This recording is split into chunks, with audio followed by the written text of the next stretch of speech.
दोस्तों सबसे पहले मैं आपको ये बोलना चाहता हूँ कि अगर आप कक्षा 10 में पढ़ते हैं और चैप्टर 5 के प्रश्नावली 5.1 के सभी प्रश्नों को स्टेप बाय स्टेप समझना चाहते हैं तो मेरा एक दूसरा चैनल है जिस पर मैं प्रश्नावली 5.1 के सभी प्रश्नों को स्टेप बाय स्टेप बना करके वीडियो अपलोड कर रहा हूँ। तो उन सभी वीडियोस को देखने के लिए इसी वीडियो के टाइटल पर क्लिक करेंगे तो डिस्क्रिप्शन खुल जाएगा, तो वहाँ पे मेरे दूसरे चैनल का लिंक आ रहा होगा, आप लोग वहाँ से जा करके उन सभी वीडियोस को देख सकते हैं।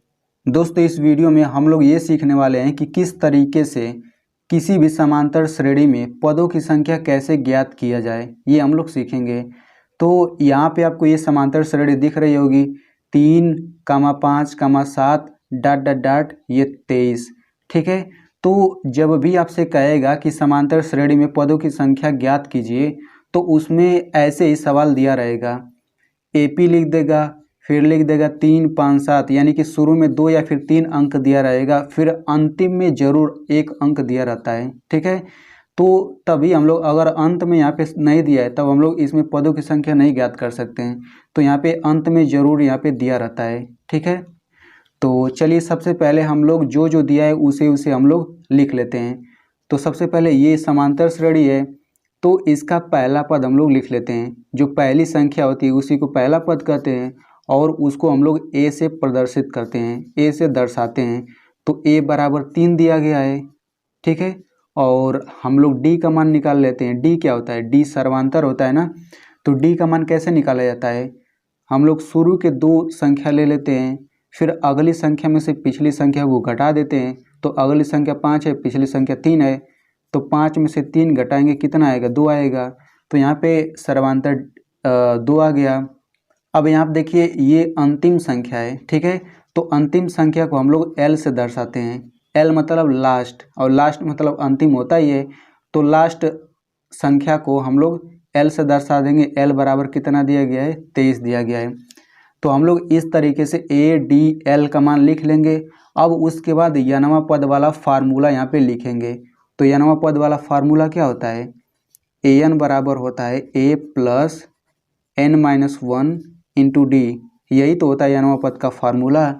तो यहाँ पे आप लोग एक और फार्मूला याद रखिए। तो ये जो मैं फार्मूला बताने जा रहा हूँ ये बहुत ही महत्वपूर्ण फार्मूला है और अधिकतर सवालों में अगर आप उसका प्रयोग करेंगे तो वो बहुत ही सरल तरीके से हल हो जाता है। तो देखिए वो फार्मूला क्या है। तो यहाँ पे ए एन डी ये सब तो आपको पता है कि क्या होता है, लेकिन ए एन जो होता है ये भी आपको पता है, ये यनवा पद होता है। तो ए एन जो होता है, ए एन यनवा पद, ये यल के भी बराबर होता है, यानी अंतिम संख्या के भी बराबर होता है, ठीक है।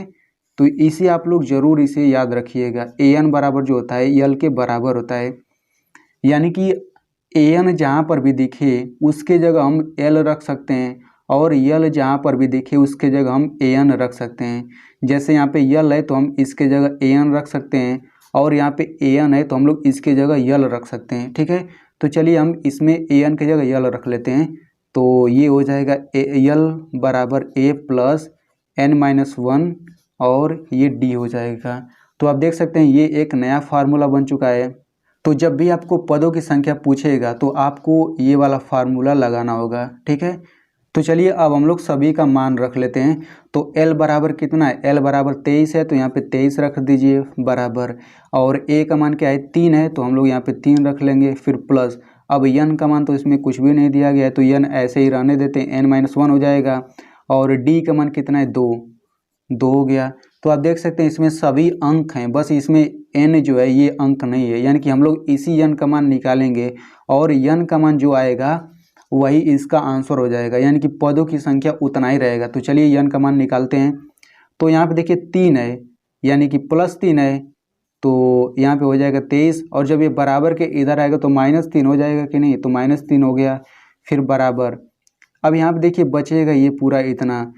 तो जब भी छोटा कोष्टक दिया हो और उसके बाहर कोई अंक हो चाहे कुछ भी हो तो इसका मतलब ये होता है कि कोष्टक वाले का उसके साथ गुणा है, तो इसको n-1 गुणा 2 ऐसे तो लिख सकते हैं, बस ये गुणा इसमें छिपा हुआ होता है।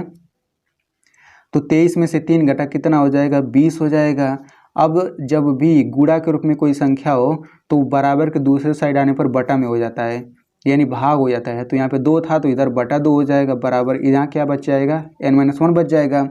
अब 2 से 20 में भाग देंगे तो 2 एकम 2, 2 दाँव पे 20, यानी कि 10/1 आ गया। 1 से 10 में भाग देंगे तो 10 आ जाएगा, तो 10 बराबर हो जाएगा n-1। ठीक है, अब यहाँ पे देखिए -1 है, बराबर के इस साइड आएगा तो +1 हो जाएगा, तो 10 + 1 बराबर n हो गया। तो यहाँ से 11 बराबर n हो गया। अभी आपका ये आंसर नहीं हुआ है तो n को पहले लिख लेंगे तो n बराबर 11 हो जाएगा। अब इसके बाद आपको एक चीज़ लिखना पड़ेगा, तब जाके ये सही माना जाएगा। तो क्या लिखा जाता है, चलिए हम लोग उसे समझते हैं। तो हम लोग लिखेंगे, अतः दी हुई एपी में पदों की संख्या 11 है। ठीक है, तो अब जाकर के ये कंप्लीट हुआ है। तो जब भी परीक्षा में आपको इस तरह का सवाल पूछे और उसमें ये पूछे कि पदों की संख्या ज्ञात करिए, तो आप बिल्कुल ऐसे ही हल करेंगे। ठीक है, पूरा स्टेप बाय स्टेप, और अंत में आपको इतना ज़रूर लिखना होगा, तब जाकर के ये पूरा सही माना जाएगा। तो आई होप दोस्तों आपको ये समझ आ गया होगा अच्छे से। तो अगर आपको वीडियो अच्छा लगा हो तो एक लाइक कर दीजिए और इसे अपने दोस्तों के साथ ज़रूर शेयर करिए, ताकि वो भी इतने सरल तरीके से समझ सकें।